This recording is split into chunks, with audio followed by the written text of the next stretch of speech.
पूरी ताकत से बोलिए जय बिहार, जय बिहार।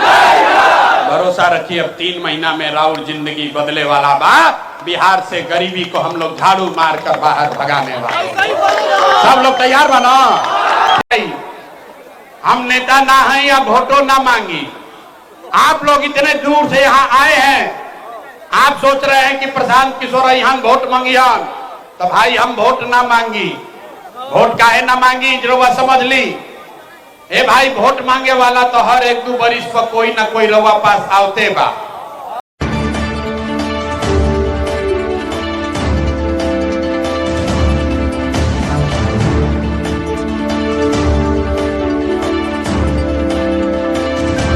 जे आईली है कहलस कि हमरा के वोट दे दो, हम आईब ना तो अब की हलितहार सब कामे हो जाए। यह सुन सुन के पहले 40-45 बरिस तक हमने के कांग्रेस के राज बनैनी जा, फिर 15 बरिस गरीब के बेटा लालू जी के राजा बनावल गई। अभी 20 बरिस से नीतीश बाबू कुर्सी पर बैठल बाड़न। दिल्ली में हमने के मोदी जी के भी जिता के बैठा के देख लेनी जा।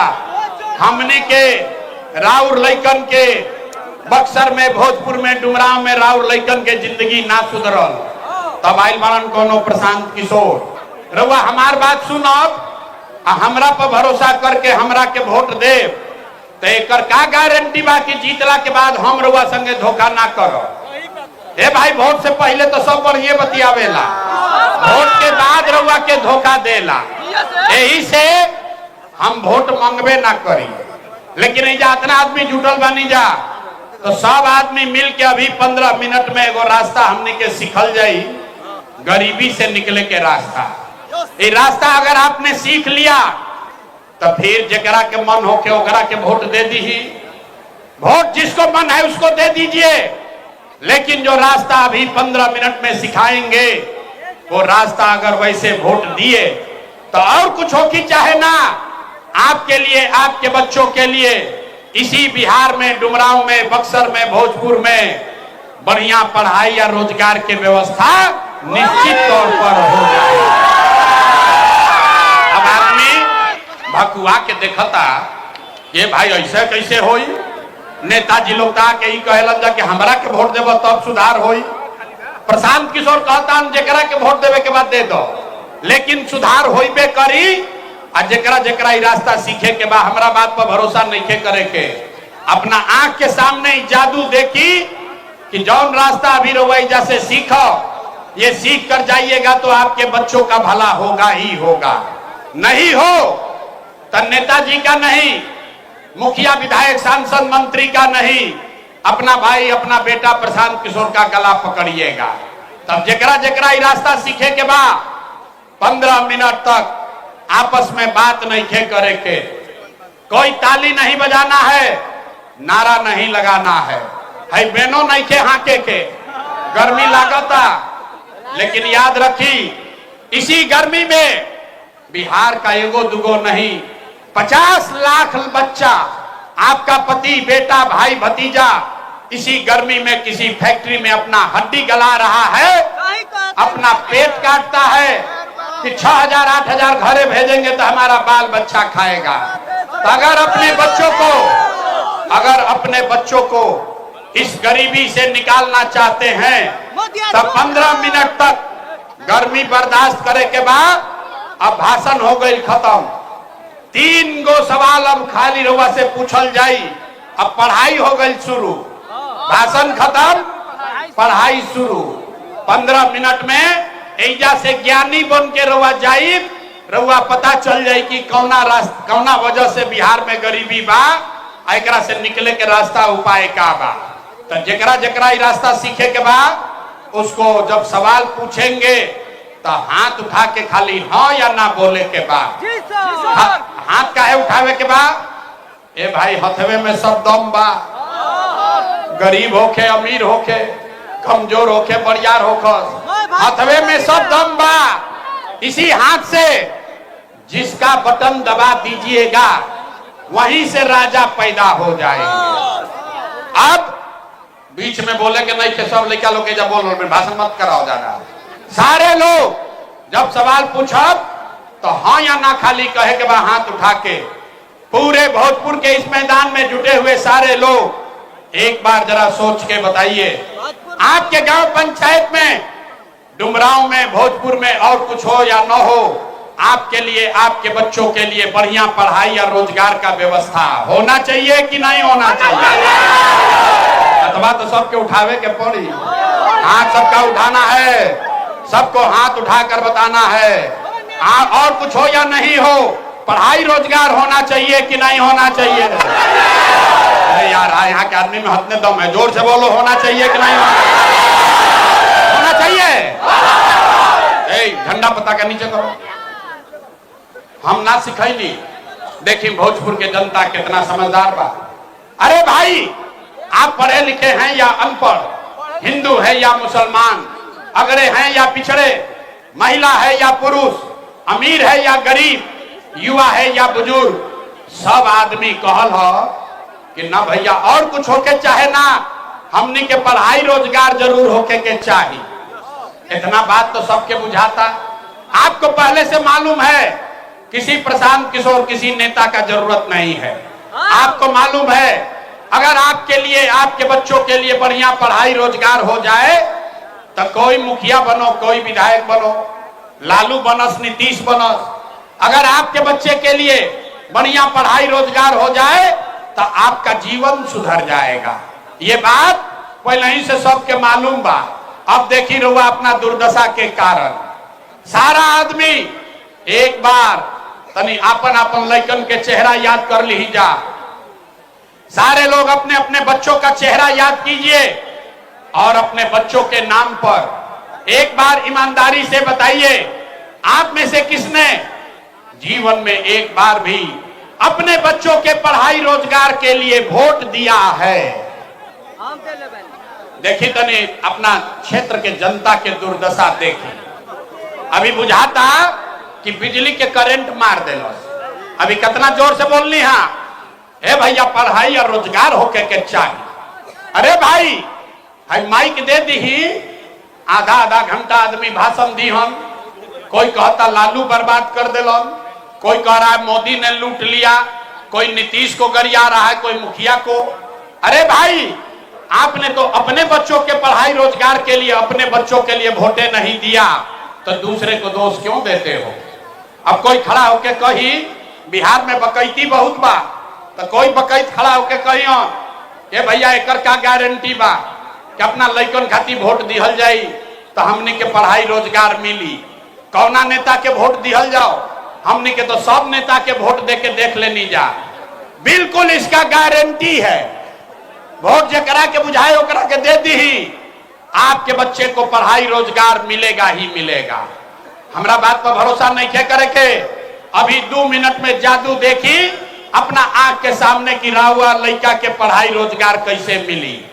सारे आदमी सोचकर दूसरे सवाल का जवाब दीजिए।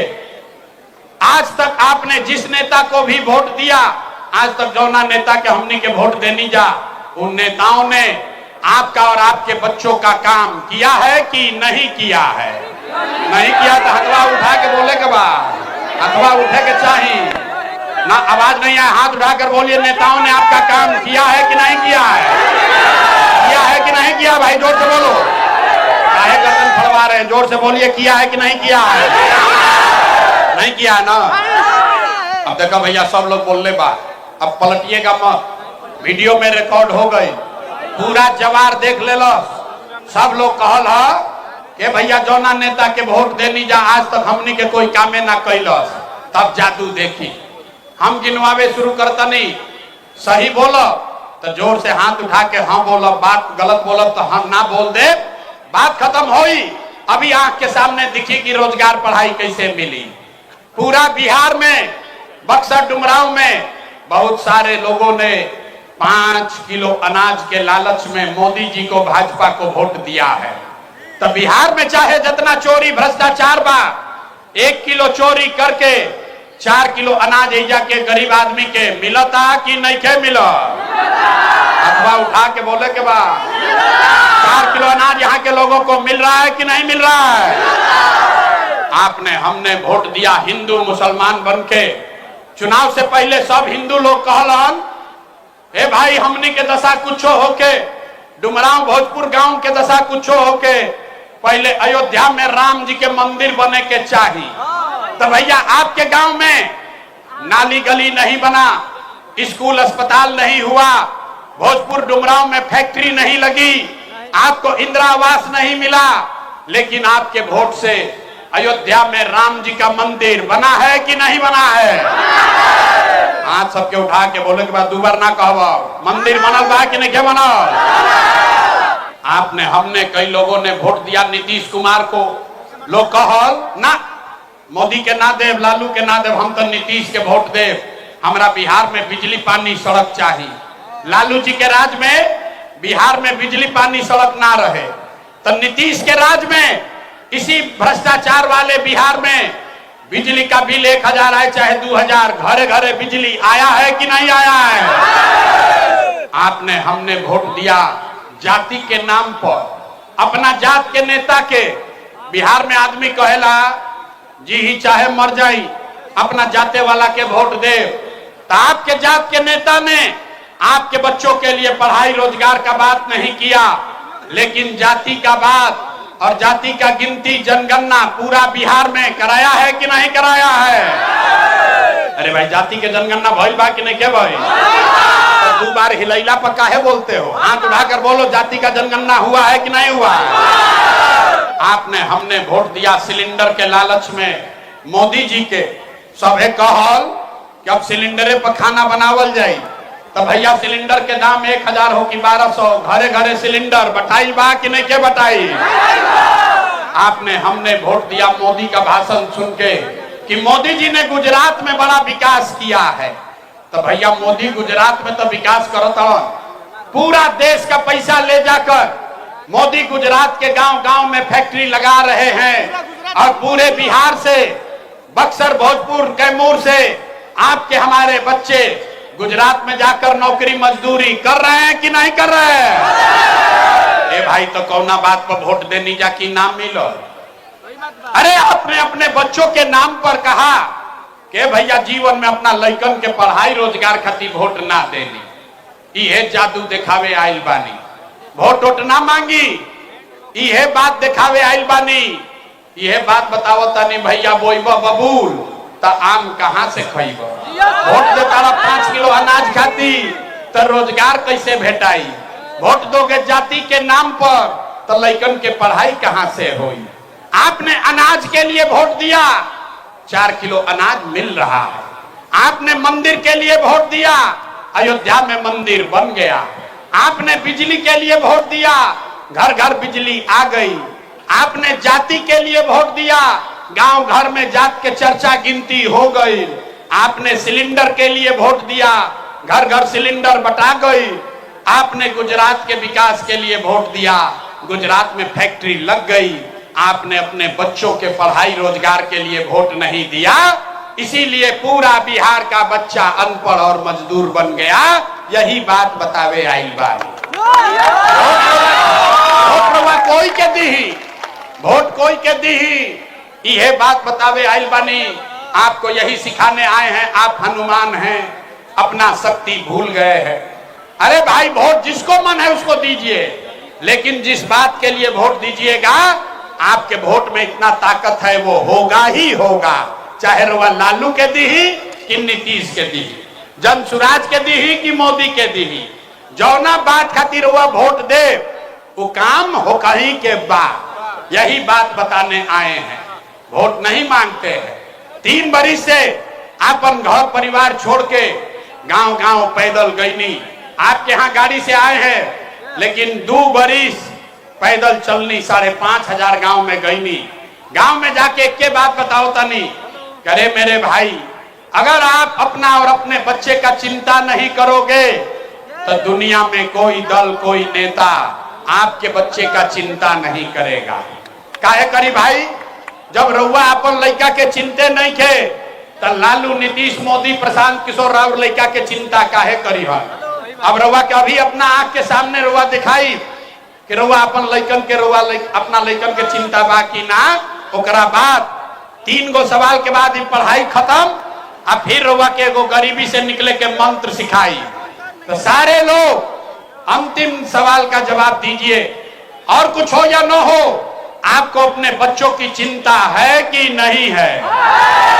तो उठाओ, अपना बच्चा के लिए हाथ नहीं उठा, हाथ उठाए रखिए, हाथ उठाकर बताइए अपने बच्चों की चिंता है कि नहीं है? जेकर बच्चा नहीं खन उनको बच्चा आगे हो, हथवा उठा के बोले के बाद कि बच्चन के चिंता बा कि नहीं के? बा। पूरा का पूरा समाज झूठ बोलता, कोई नेता का दम नहीं है। हम आपके घर में आकर कह रहे सब का सब झूठ बोल रहे। रउआ कहनी कि हमारा अपन लइकन के बड़ा चिंता बा।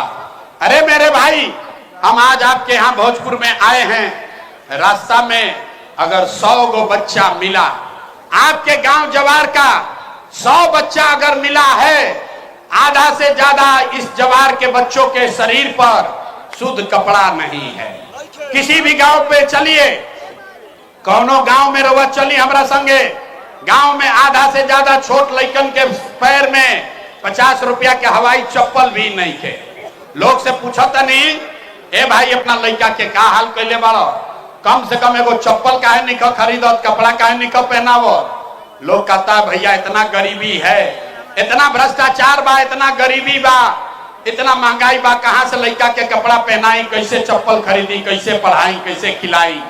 अरे मेरे भाई, अब आपको देखिए, जिन नेताओं ने आपके और आपके बच्चों का ये हाल कर दिया कि आपके बच्चों के शरीर पर कपड़ा नहीं, पैर में चप्पल नहीं, खाने के लिए बढ़िया भरपेट भोजन नहीं, आपका बच्चा बीमार पड़ता है तो दवा डॉक्टर अस्पताल नहीं, वह नेताजी अभी 3 महीना के बाद यहाँ वोट मांगे तो जितना लोग ऐजा बैठल बाड़न, ज्यादातर आदमी जाति के नाम पर हिंदू मुसलमान बन के 500 रुपया के लालच में मुर्गा भात खा के 2 गो पाउच पी के लालू के डर से मोदी या मोदी के डर से लालू के नारा लगा के अपने ही हाथ से उसी नेता को जाकर वोट दे के राजा बनाइएगा, और यहाँ कहता है कि बच्चा के लिए बड़ा चिंता है।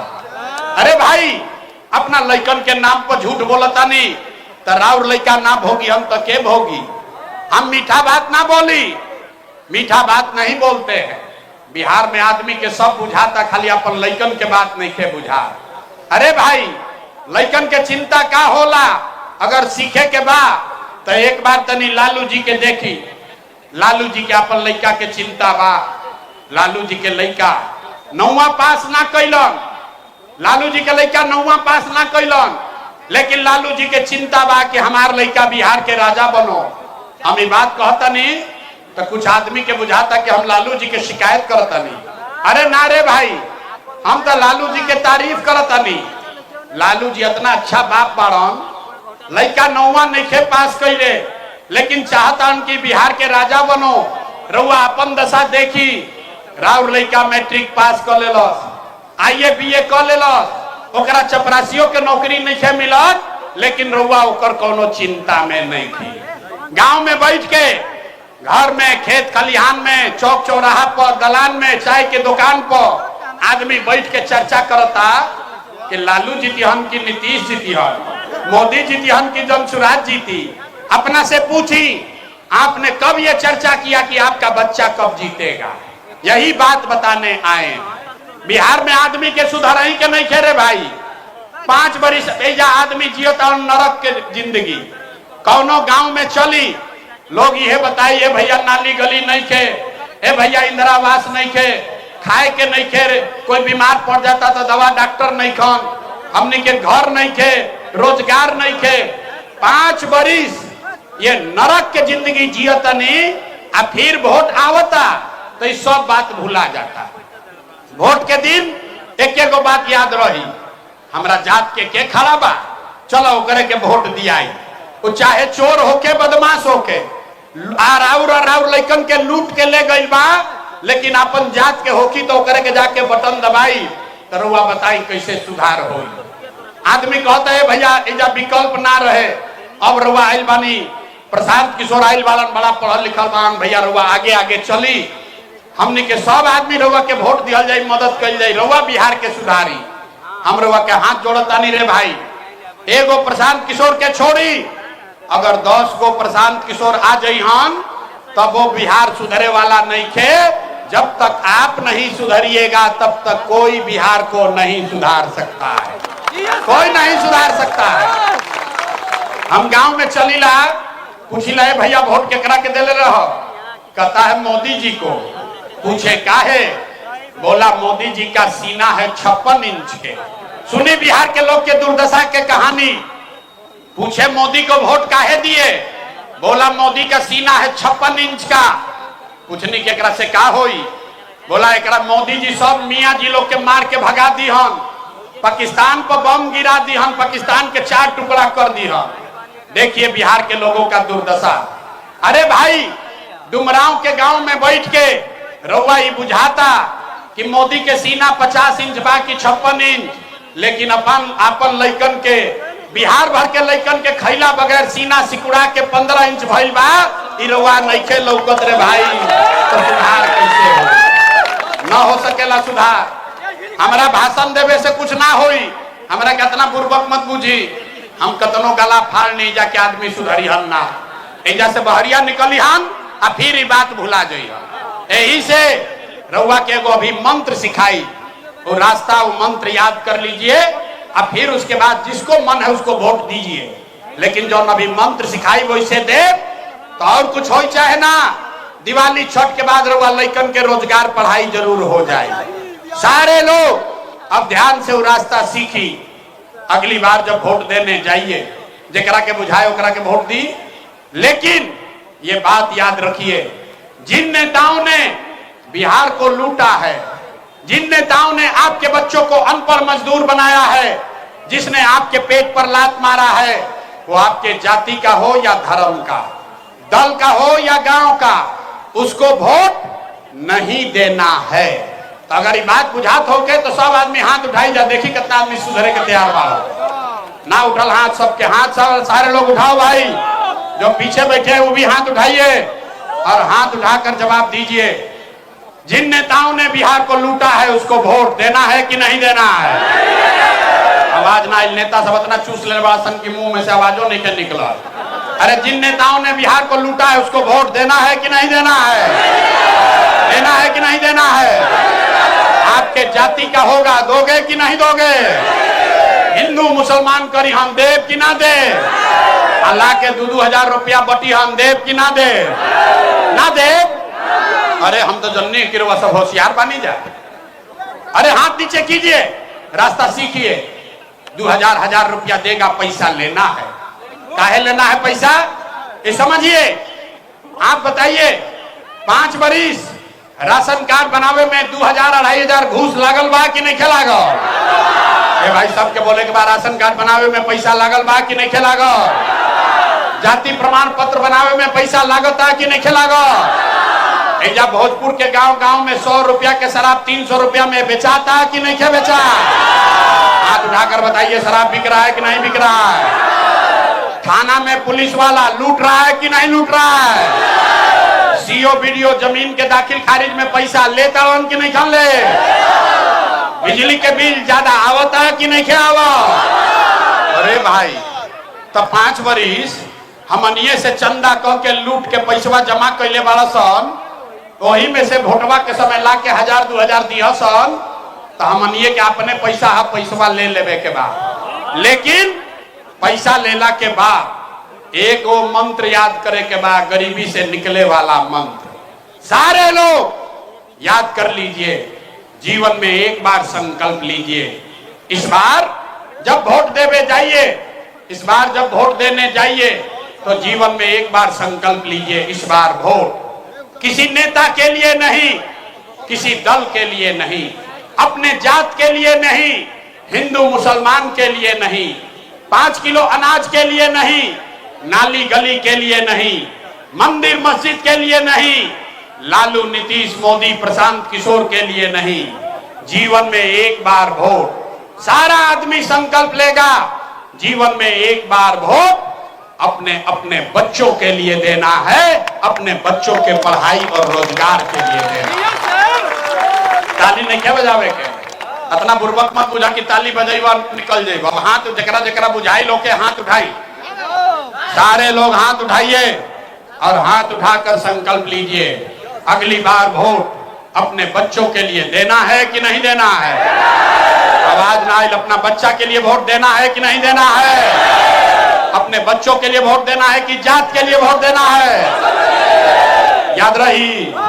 अच्छा, अभी जा निकलबे जा मैदानमा से आधा आदमी बतियाई हम, ये भाई बच्चा के लिए वोट देवे से का होई, हम बतावता नहीं का होई।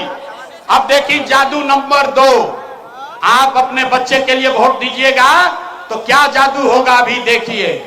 आपने मोदी के चेहरा देखकर, रुआ मोदी के चेहरा देख के वोट देनी तो चाय बेचे वाला मोदी देश के राजा हो गईलन। रउआ लालू जी के चेहरा देख के वोट देनी तो भैंस चरावे वाला लालू यादव 30 बरिस से बिहार के राजा बाड़न।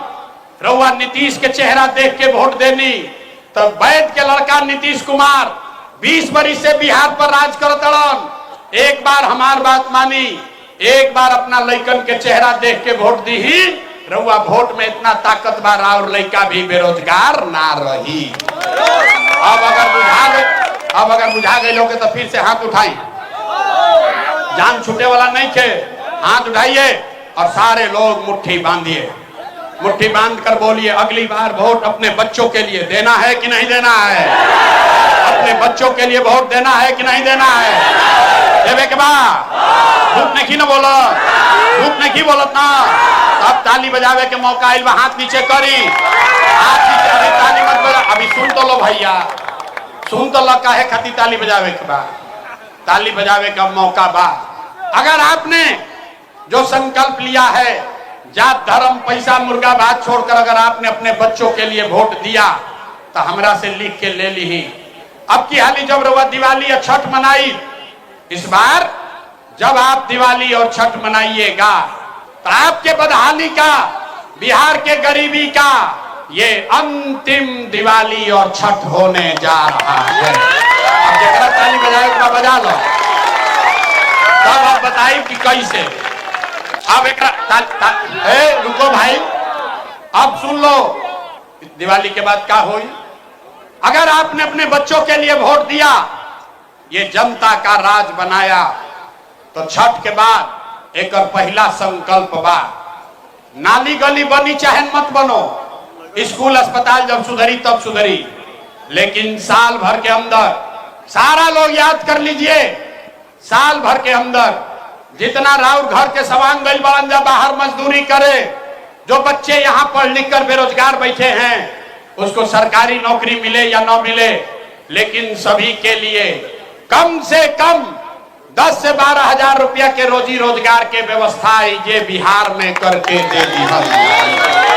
होके के चाहिए, सब हाथ उठा के बताइए होके के चाहिए कि ना। 10-12 हजार के रोजी रोजगार मिल जाई तो गरीबी कम होई कि ना होई? होई। इतना बुझाता ना। तो प्रशांत किशोर के बेटा के तिलक ना हो, अभी घरे जाई तो अपना पति के बेटा के फोन करके बतावे के बाद ए बचवा आपकी हाली दिवाली या छठ में जब घरे आईब, ए बचवा आपकी हाली दिवाली या छठ में जब घरे आईब तो फिर जीवन में कभी 10-12 हजार रुपया के रोजी रोजगार खाती अपन घर परिवार बिहार छोड़ के बाहर ना जाए। मंजूर है?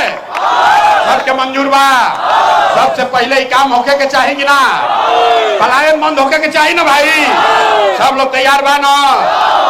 दूसरा संकल्प, जेकर जेकर उम्र 60 बरिस से ज्यादा बा, 20 बरिस से नीतीश कुमार 60 बरिस से ज्यादा उम्र के आदमी के 400 रुपया देता भीख।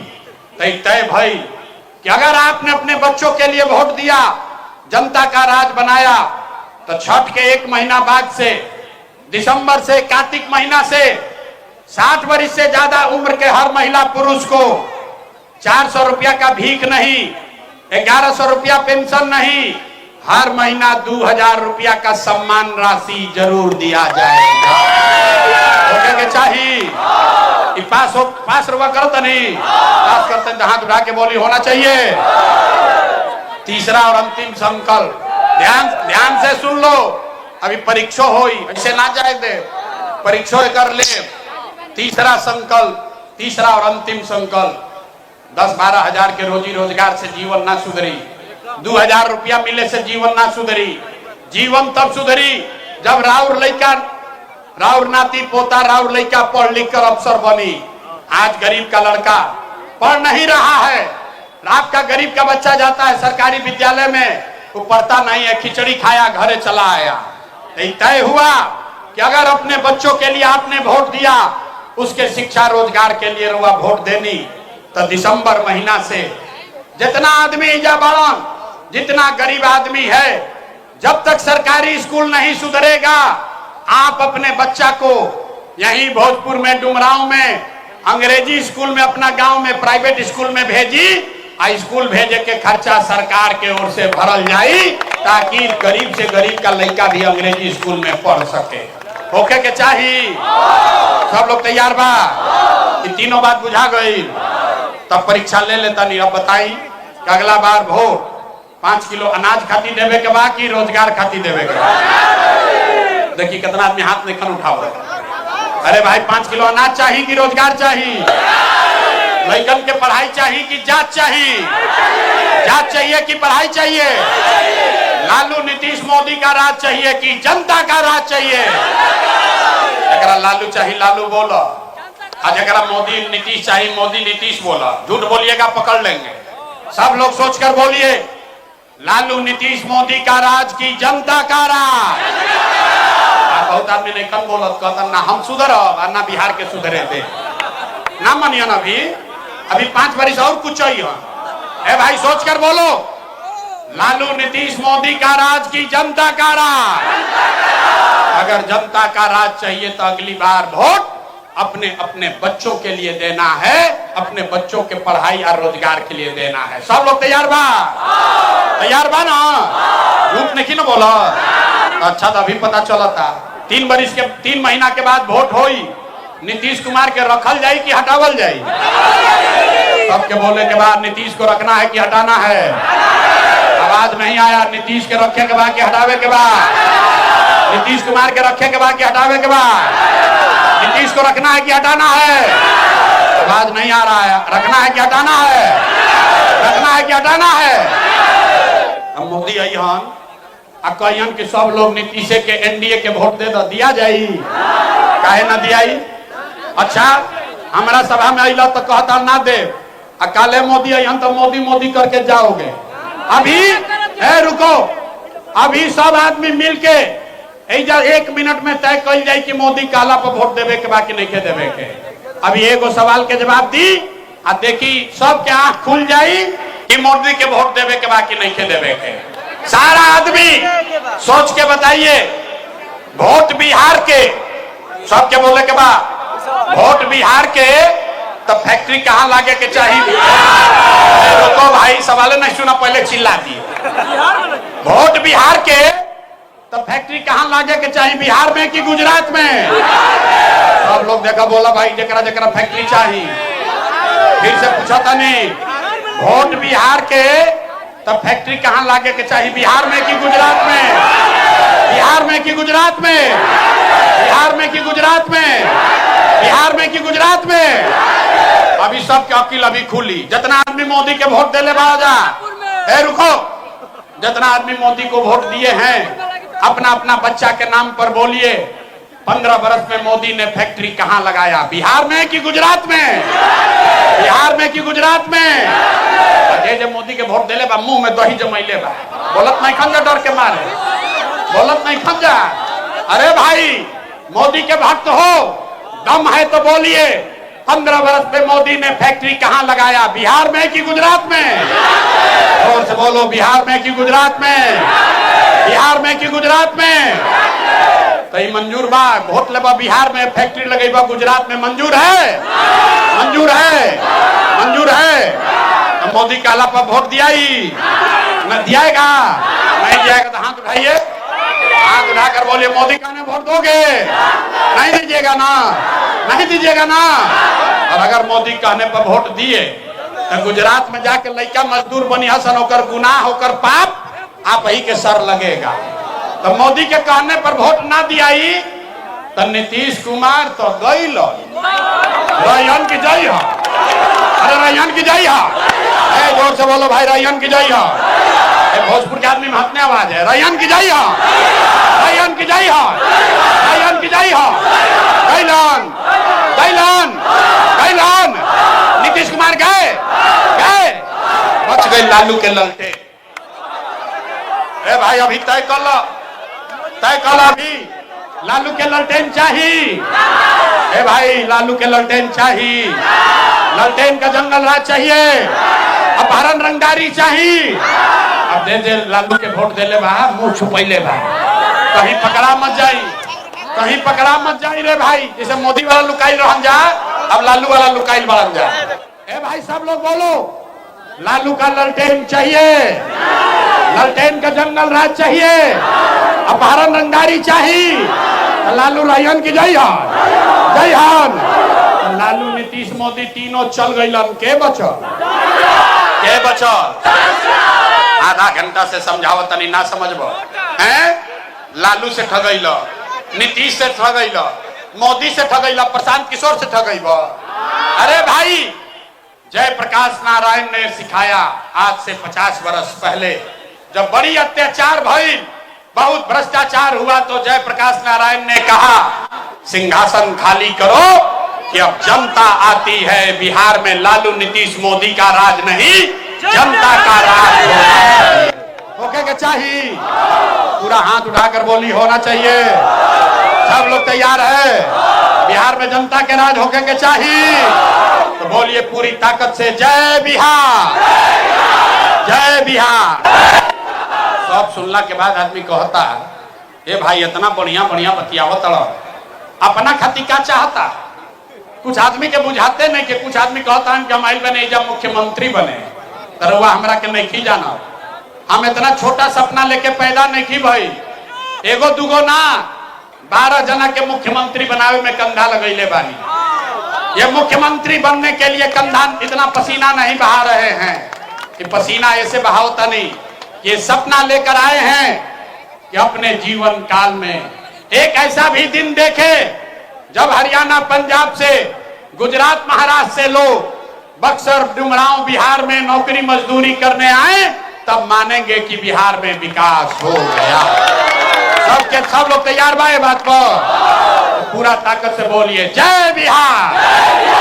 हम रउआ से वोट मांगनी ना, अब पैसा चंदा हम ली ही ना, लेकिन मांगे अलबानी राहुल आशीर्वाद। अगर आपको लगता है कि जो बात हम बता रहे हैं ये ठीक बात है, जो रास्ता दिखा रहे हैं ठीक रास्ता है, तो और कुछ नहीं, जाने से पहले एक बार हाथ उठाकर दुआ और आशीर्वाद दीजिए और बताइए कि ये प्रयास बिहार में ही प्रयास होके के चाहिए कि ना होके के चाहिए, होके के चाहिए कि ना? बिहार में बदलाव होना चाहिए कि नहीं होना चाहिए? ये भ्रष्ट नेताओं को हटाना चाहिए कि नहीं हटाना चाहिए? अभी हटावे के चाहिए कि 5 वर्ष के बाद? अभी की 5 वर्ष के बाद? 25 में कि 30 में? भाई सोच के बोलो, 25 में कि 30 में? 25 में कि 30 में? तय हो गई। अब डुमराव में दोबारा ना आई, आपके जिम्मे है ना? अब जना के हटावे के बाद ना, तो जैसे दिवाली में हमने के घर साफ करी ला जाओ, इसे अब क्या झाड़ू मार के जना के बाहर करना है ना? तो पूरी ताकत से बोलिए जय बिहार। आवाज नहीं आया, सब दूध दही में चाहता बहरी है। आज बाहरी के खड़ा होकर नहीं कहा, बोलो झारखंड में रहते हैं। पूरी ताकत से बोलिए जय बिहार, जय बिहार। भरोसा रखिए अब 3 महीना में राउर जिंदगी बदले वाला बा। बिहार से गरीबी को हम लोग झाड़ू मार कर बाहर भगाने वाले। सब लोग तैयार बना?